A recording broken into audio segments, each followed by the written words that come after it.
Good afternoon everyone. আমি শ্রেষ্ঠা। আশা করছি তোমরা যে যেখানে আছো সবাই খুব ভালো আছো। তো আজকের ব্লগটা আমি শুরু করলাম দুপুর থেকে। দুপুর না বলা গেলেও হ্যাঁ দুপুর বলতেও পারি, বিকজ তখন বাজে এই ধরো 2:30-3টে মতন।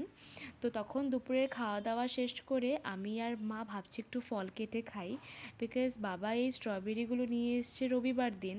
আর ওই দিন থেকে এক দুটো খালি খাওয়া হয়েছে, বাবা একটু একটু খেয়েছে, কিন্তু আমি আর মা খাইনি সেভাবে। তো তাই ভাবলাম তাহলে আজকে কেটে খাই ফলগুলো, না হলে কি হচ্ছে স্ট্রবেরিগুলো না নষ্ট হয়ে যাচ্ছে।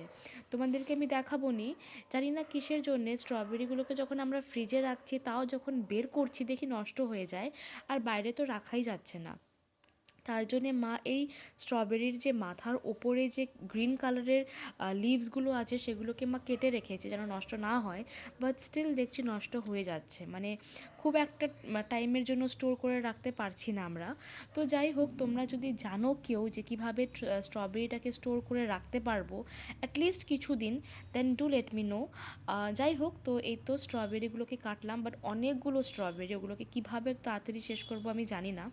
বাবাকে কেটে দিই, অফিস থেকে আসলে কেটে দিই, আর না হলে বাবাকে টিফিনে দিয়ে দেওয়া হয়, বাট স্টিল অনেকগুলো এখনও আছে। আর জিনিসগুলো নষ্ট হয়ে যাচ্ছে বলে খারাপ লাগে, বিকজ ন্যাচারাল জিনিস খেতে ভালো না লাগলেও খাওয়াটা খুব দরকার, খাওয়াটা খুব ভালো। আমার খুব একটা পছন্দ হয়নি, তার জন্যে আমি খাইনি জিনিসটা, কিন্তু এখন মনে হচ্ছে যে না, খেয়ে শেষ করে ফেলতে হবে। আর এখানে ছিল হলো তরমুজ, যেটা মা পুজোর জন্যে বাবা নিয়ে এসেছিলো। তো ওটাকেও মা পুজো দিয়ে দিয়েছে, আর বাকিটা মা ঘরেই এনে রেখেছিল। তো ওটাকেও কেটে নিচ্ছিলাম। এটা আমি খালি আমার জন্যই কাটছিলাম, বিকজ মা তখনও আসেনি ঘরে, বাট এটা আমি পুরোটা খেতে পারি না। তারপরে মা আর একটু আধা কেটে নেয়, বাকিটুক মা খায় আর কি। মা গেছিলো তখন বাইরে বাগানে কিছু গাছ ঠাছ ঠিক করতে, আর কিছু মাটি কিনে নিয়ে আসা হয়েছে, তো সেটাকেও ভালো করে ঠিকঠাক করে ওখানটায় ফুল লাগাবে মা, মানে ফুলের গাছ লাগাবে আর কি। তো যাই হোক, এটা তো আমি নিজের জন্য নিয়েছি, কিন্তু পুরোটা আমি খেতে পারিনি, এখান থেকে আমি আধা মার জন্য ধুয়ে দিয়েছিলাম। তো আমি এখানটা নিয়ে এসেছি, এটা একদম নাজারা দেখতে দেখতে খাবো আর কি আমি। তো যাই হোক, এখন এই বিকেলে এটা খেয়ে, বিকেল না তখন 3টে মতন বাজে, তো যাই একটু খাওয়া দাওয়া করে তারপরে আমি আর মা একটু বেরিয়েছিলাম। তো মা হঠাৎ করেই আমাকে বলল, সকালে তো গেছিলাম গণেশ মন্দিরে, তো ওখান থেকে আসার পরে মা আমাকে বলল যে আজকে বিকেলে একটু পিৎজা বানাবো, কিন্তু একটু অন্যভাবে, অন্য স্টাইলে। তাই আমি বললাম ঠিক আছে হবে। তো এবার চিজ ছিল না বাড়িতে, চিজের জন্যে মোটামুটি আমরা 1 উইক ধরে ঘুরছি, কিন্তু গ্রসারিতে গেছি বা দোকানেও গেছি যেটা সামনাসামনি আছে আর কি, বাট পাইনি খুঁজে। তো যাই হোক, কালকে হঠাৎ করে মনে পড়লো একটা বেকারি আছে খুব ফেমাস, অন্নপূর্ণা বেকারি, আমাদের গড়িপুরেই, বাজারে ঢুকতেই আর কি। তো ওখান থেকে, যেখান থেকে আমি আগের ব্লগে দেখিয়েছি আমি কেক কিনেছিলাম, সেখান থেকেই তো ওখানে গিয়ে চিজটা পেয়েছি আমরা। তো ওখান থেকে আমরা চিজ নিয়ে এসেছি। ওই দোকানটার কথা মাথাতেই আসেনি, বাট ওখানটায় সব কিছুই পাওয়া যায়, starting from birthday gifts, gifts না, বার্থডে যত কিছু থাকে আর কি, candles, cake, cap and all, সব কিছু, স্যাশেস, এই সব কিছু পাওয়া যায়। তো এই তো আমি আর মা বেরিয়ে গেছি। তো আমি মাকে বলছিলাম একটু ভিডিও করে দিও আমাকে, তো তাই মা ভিডিও করছিল।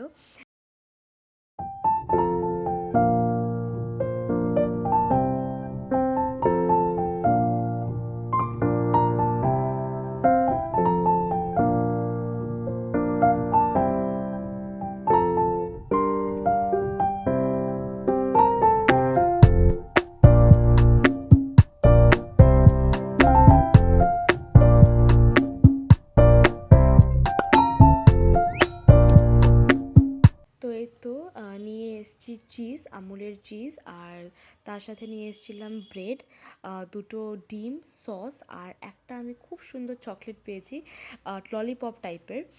তো চকলেটটা খুব একটা মিষ্টিও না, বাট ভালো খেতে, 5 টাকা নেয়। তো এই সামনের দোকানেই পেয়েছি আমি, তো যাই হোক নিয়ে এসেছি। তো এবার মাকে বলেছিলাম যে পিৎজা ডোটা কিনতে, বাট মা বললো না, ডো দিয়ে করবে না, ব্রেড দিয়ে করবে।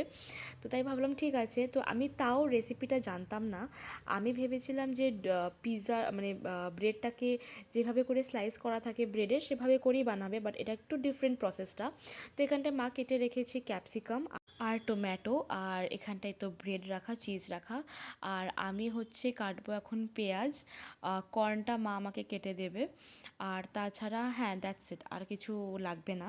তো তো এটাকে প্রথমে এটা হালকা সতে করে নিতে হবে বেসিক্যালি, ক্যাপসিকামটাকে, তারপরে টমেটোটাকে, তারপরে পেঁয়াজ, এসবকে, কর্ন।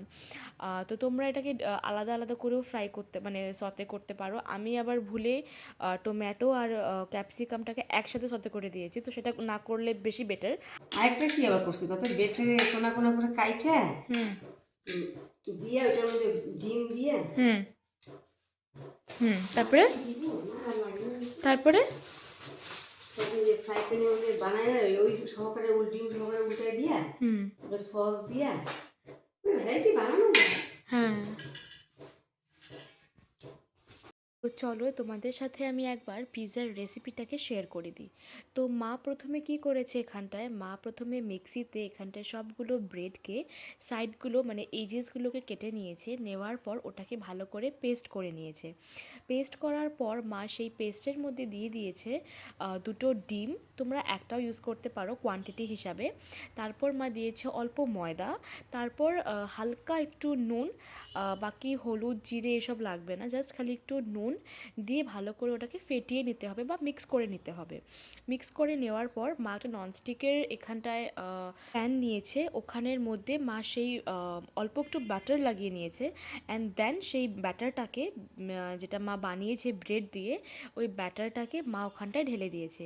আর এখানটায় আমি হালকা একটু তেল ব্রাশ করে নিয়ে ওখানটায় আমি সব সবজিগুলোকে সতে করে নিচ্ছিলাম, যেরকম ক্যাপসিকাম, টমেটো, কর্ন, আর তার সাথে পেঁয়াজ। তোমরা যদি পনির থাকে তোমরা পনিরও ইউজ করতে পারো, আমরা কিন্তু ভেজ পিৎজা বানিয়েছিলাম।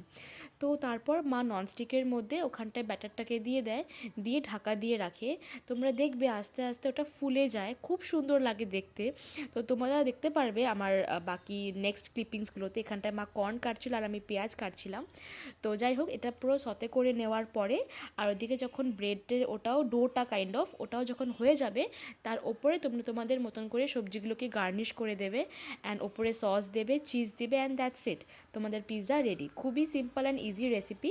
আর তোমরা এটাকে বিকেলে ডেফিনেটলি বানিয়ে খেতে পারো চায়ের সাথে, খুব ভালো লাগবে খেতে। পিৎজা তো নর্মাল এমনিই খাওয়া যায়, আর এত কিছু টপিংস না দিলেও হয়, নর্মাল পেঁয়াজ আর ক্যাপসিকাম দিলেও কিন্তু খুব ভালো লাগবে খেতে।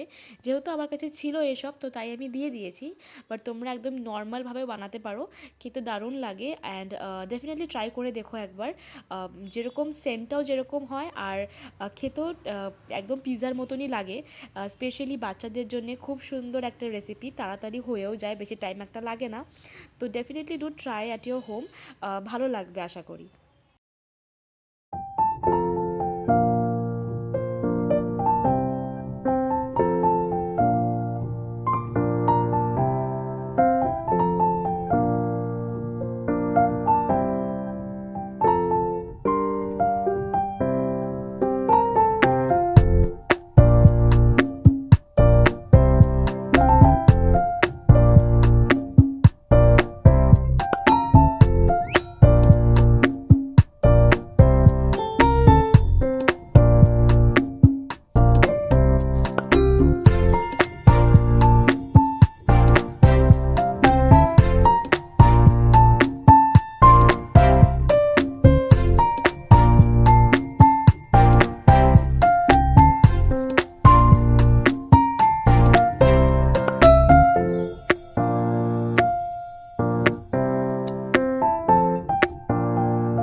একদম সেম হয়েছে, আমি যেটা দেখছি হ্যাঁ, সেম বানাইছি একবার উল্টাতে পারবা?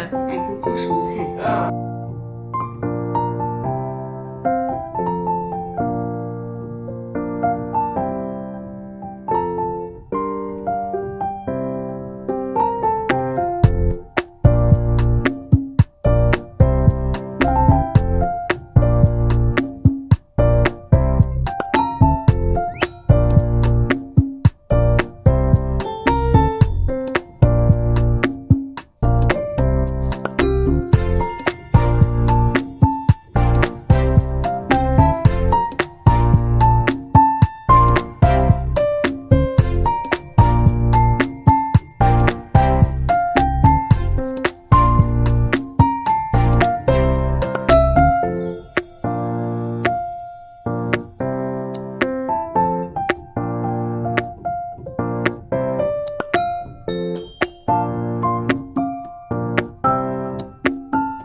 ধরে কাটতে হবে।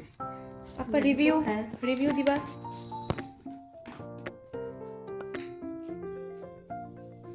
লাইক আছে না? হ্যাঁ হ্যাঁ হ্যাঁ, কেমন হয়েছে? Excellent.